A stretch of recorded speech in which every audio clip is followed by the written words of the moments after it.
خۆپیشاندەرانی چەمچەماڵ بەڕێز سیروان حەمەخان چالاکی مەدەنیمان لەگەڵدایە. کاک سیروان سڵاوت لێبێ وەم کاتت باش.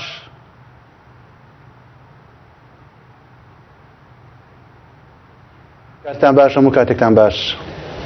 داواکاری خۆپیشاندەرانی قەزای چەمچەماڵ بە بڕوای ئێوە سەرهەڵدانی خۆپیشاندانێکی سەرتاسەری یانەوەی پێ دەوترێ شۆڕشێکی سەرتاسەریە یاخود داواکاری خزمەتگوزارە سەرەتاییەکانی ئاو کارەبایە؟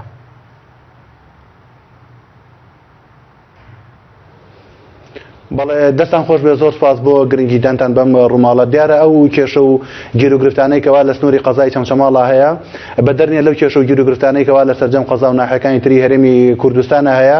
ماوەی چەند ڕۆژێکە بەڕاستی گوێبیستی وا بینکەوە خۆپیشاندانی فەرمانبەران و موچەخۆران و مامۆستایان و خەڵک ئەکرێ ئەمڕۆ دانیشتوانی شاری چەمچەماڵ وەکو هەموو ناوچەکانی تر دوای هەستکردنیان بە بەرپرسیارەتیان کۆبوونەوە بۆ داواکاریان لە چەند خاڵێکی سەرکیە. یەکێک لەوانە ئەوەی کە تایبەتە بە فەرمانبەران و موچەخۆرانەوە لە ڕاستیا بریتە لە دابینکردنی موچەکانیان. لە ماوەی 2 ساڵی ڕابردووە ئەبینین بەهۆی ئەو سیاسەتە چەوتە ناڕاستەی کە ئەم چینە دەسەڵاتدارەی کە ئێستا لە حکوومەتان دایان ڕشتۆ بە ناوی ئابووری سەربەخۆ بینیمان چی نەهامەتێکیان بەسەر خەڵکو فەرمانبەران ناهێنا. ئێستا وای لێ هاتووە لە چارەکە موچەش دەرچووە بۆ بە 2 مانگ جارێ هیچ زەمانێک نییە. بۆیە حاڵی فەرمانبەران، مامۆستایان، موچەخۆران، هێزەکانی ناوخۆ، پێشمەرگە هەمووی بەڕاستی لەو پەڕەی خراپیایە. ئەمە خاڵی یەکەم. خاڵی دووەم و هیچ ئومێدێکیش نییە لە هەر وڵاتێکی دنیای کاتێک کە کێشەیەکە قەیرانێک دروستە بێ خەڵکی بەرپرس دەسەڵاتدار دێتە سەر شاشەکان یان داوای لێبرنەکە یانەوە تا بەڕاستگۆیانە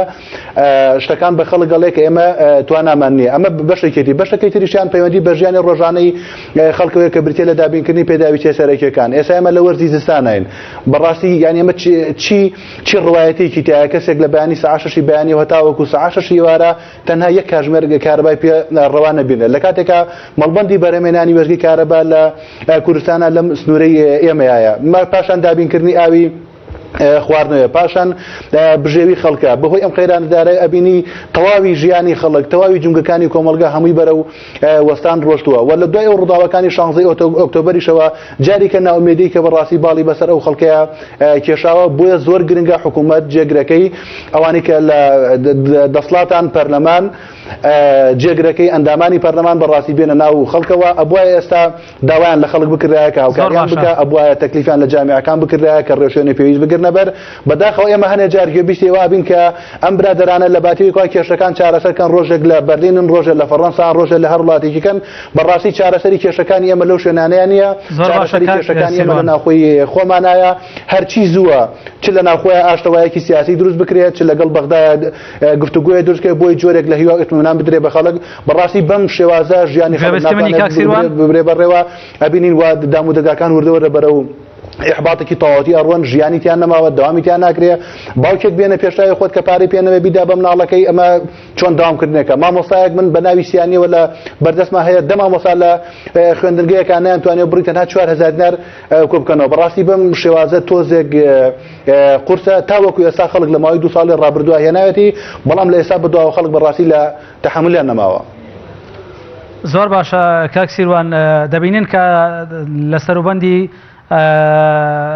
تەقینەوەی جەماوەری خەڵک یاخود کاتێکان ناڕەزایەتیەکانی هاوڵاتیان دەگاتە لووتکە و بایکۆتی هەوڵەکانی خوێندن دەکرد لەلایەن مامۆستایانەوە، بایکۆتی فەرمانەکان دەکرد لەلایەن حکوومەتی هەرێمی کوردستانەوە. ڕاستەوخۆ حکوومەتی هەرێمی کوردستان ڕاگەاندنی خشتەی نوێی موچە بڵاو دەکاتەوە. پێتوانیە کە حکوومەت پارەی هەیە بەڵام دەیەوێت هاوڵاتیەکانی زیاتر بچەوسێنێتەوە؟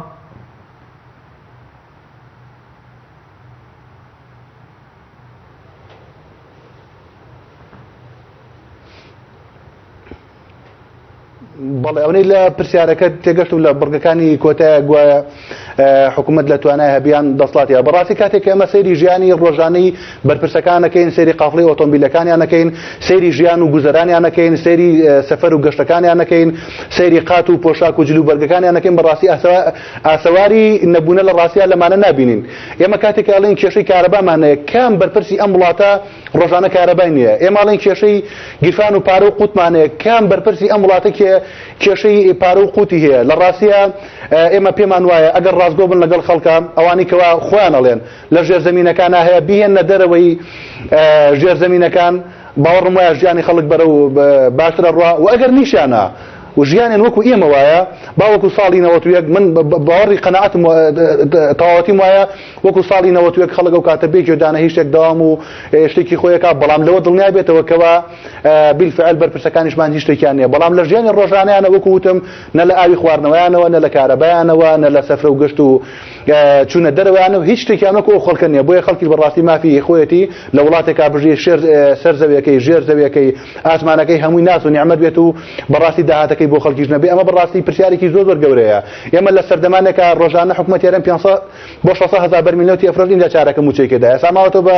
200,000 ئەتوانێت موچە دابین کە بێگومان ئەوە بخوان وەڵامی بنەوە من تەنها ئەو لەگەڵ خەڵکە بێنە سەر شاشەکان داوا لە خەڵکان بڵێ ئەمە داهاتی ئێمەیە و بەرپرسەکانیشمان لە حکوومەتە لە پەرلەمانە لە هەر جگمێکی دەسەڵاتان ژیانی ئاساییان وەکو ژیانی ئەو خەڵکوە بێگومان و کاتەی خەڵکی هیچ گلەیەک ناکە بەڵام خەڵکی لەم سنوورە ئێمە ئێستا لە سنووری قەزای چەمچەماڵ و هەرش ناحەکەی دەوروبەریان نزیکەی 200,000 بەرەوسەر خەڵکی تایە یعنی ڕۆژانە یەک سعاتێک کارەبا ئەمە چ ڕوایەتێکی تایە ئاوی خواردنەوەمان بە هەموو تاقیەکانی ئاو بابێن خەڵک فاسی بکە ئەمە بە خەڵکی خواردنەوە نایە ژیانی ڕۆژانەی خەڵکی بۆی ئەوەی کەوای کردووە خەڵک تووشی بێزارێک بێت خەڵک گەشتە ئەو سەری بەڕاستی ینی خەڵک چی بکە زۆر باشە ئەو سەری زۆر باشە ئێمە بەڕاستی بێ بیر لە چارەسەر بکرێتەوە چونکە نەژیانی حکومەتداری نەژیانی دەوڵەتمەداری لە ڕاستیە بۆ شێوازە ناتوانێت تا سەر بەردەوام بێت حکومەتی هەرێمی کوردستان تەنیا بە داواکاری ئاو کارەبا و سوتەمەنی دێتە سەرسکەی چاکسازی و وەڵامی داواکاری خۆپشاندەران دەداتەوە یاخود بە فشاری دەست هەڵگرتن لە دەسەڵات و خۆپشاندانی سەرتاسەری و شۆڕشی سپی چارەسەر بۆ ئەم قۆناغی ئێستای هەرێمی کوردستان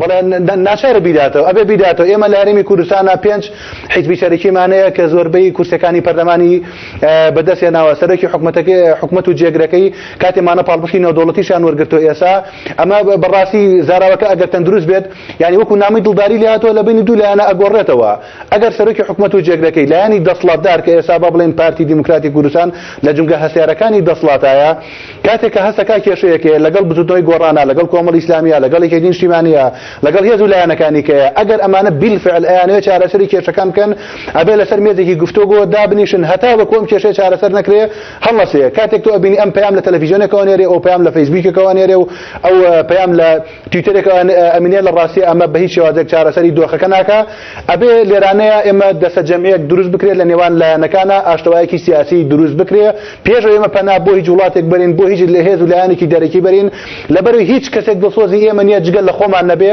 لەسەر مێزێکی گفتوگۆی دووخۆڵیە سێخۆڵیە پێنجخۆڵیە هەر چەندێکە گرفتێکمانێت دابنیشن پەنجە بخرێتە سەر برینەکان بەڕاستی کارەساتێکی گەورەیە ئێمە لە هەرێمی کوردستانە وەکو ئەوترێ نزیکەی 600 بۆ 700,000 موظفی فعلیمانەیە بەڵام بەپێی سیستەمی بایۆمەتری تۆ نزیکەی 1,900,000 خەڵکی موچەخۆرت هەیە هەج وڵاتێک لە سێ محافظەیە لە 5 ملیۆن دانیشتوانە 5 ملیۆنیوە تۆ 1 ملیۆن موچەخۆرت هەبێ ئەیکوا داهێنانەکانمان ئەیکوا بەربوومەکانمان لەم وڵاتەیە معمەلی دەرزیەکمان نەیە ئێمە بچووکترین شت ئێمە لە دەرەوە هاوردە ئەکەین باشترین چارەسەر ئەوەیەکەوە ئەم حیزبانە بەڕاشکاری لەگەڵ یەکتریا دابنیشن نقطە لەسەر دێمەکان لەسەر برینەکان بوەستن ڕازگۆ بن لەگەڵ یەکتریا و پەیمان و بەڵێن بە یەکتری بدەن باوەڕم وایە ئەو کاتە یەکێکە لە هەنگاوەکانی چارەسەرکردن پاشان ئێمە بیرمان نەچێت ڕۆڵی ڕۆشنبیرانە ڕۆڵی ڕووناکبیرانە ڕۆڵی دەستگاکانی میدیایە ڕۆڵی زانکۆکانە بێنە پێشەوە لە وڵاتی حکومەتیدا لە ساڵی 1994 کاتێک کە سەرۆکی وڵاتەکە لەگەڵ زانکۆکانە کۆبووە ڕووی وڵاتەکەی دانا لە ساڵی 2010 ئێستا یەکێکە لە 5 وڵاتە بەرهەمهێنەکەی جیهان فەرموو با ئێمەش ئەمانی کە ئێستا لە دەسەڵاتن حکومەت و پەرلەمان و تاوەکو دوایی بابێن لەگەڵ ئەم خەڵکانەیە دابنیشن ئێوە ڕوئیاتان چییە ئەبینی 2 نەفەر 3 نەفەر 4 نەفەر بەداخەوە لە حیزبەکانیش ئابینین زۆر جار حیزبەکانیش دەسەڵاتیان وەکو پێویست نەماوە لەناو حیزبەکانە خەڵکێ لەناو ئەو خەڵکانەیە پەیوەندی بە لایەنێکی دیاریکراوە هەیە بۆی ئەمانە وای کردووە بە حیزبەکانیش جاری وایە غەدر لە حکومەت دەکرێت کە نەتوانێت ڕۆڵی خۆی بگەڕێ بەم شێوازە بەردەوام سیروان حەمەخان چالاکەوانی مەدەنی زۆر سپاس کە ڕاستەوخۆ لە شاری چەمچەماڵەوە لەگەڵمان بووی.